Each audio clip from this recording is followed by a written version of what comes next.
تصدرت أخبار مقتل الشاب المصري محمد عصام على يد مجهولين في محافظة القليوبية موجة من الغضب.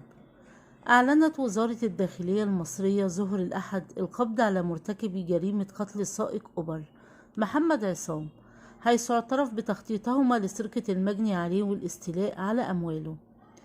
كما كشف بيان الداخلية عبر صفحتهم الخاصة على فيسبوك عن أن المجني عليه احتفظ بأمواله وهاتفه المحمول بعد تعرضه لإطلاق النار، فيما استولى الجناه على سيارته وتركه في مكان بعيد عن موقع الحادث.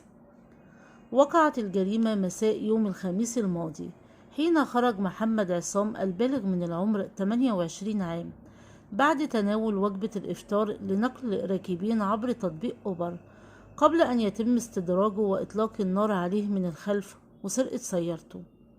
تداول رواد منصات التواصل الاجتماعي عدة صور ومنشورات قديمة لمحمد عصام، الذي ظهر مدى حبه وتعلقه بسيارته، والتي التقت عشرات الصور إلى جوارها، وعبروا عن غضبهم تجاه مرتكب الحادث البشع اللذان فر وترك السيارة على مسافة من مكان الحادث بعد سرقتها. وقال علي عصام شقيق المجني عليه في تصريحات خاصة إنه كان يشترك معه في العمل على السيارة، ويقسمان أوقاتهم، بحيث يعمل الأخ الأكبر قبل الفطار، ثم يتسلم محمد العمل بعد الفطار خلال شهر رمضان.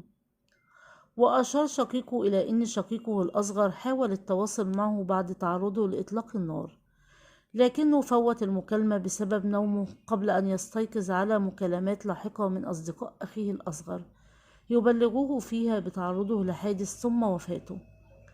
بدأت سلطات التحقيق بحثا مكثفا لتنجح الأجهزة في التوصل إلى الجناه وكشف ملابسات الحادث ودوافعه، ليتم إحالتهم للنيابة العامة تمهيدا لتقديمهم إلى المحاكمة.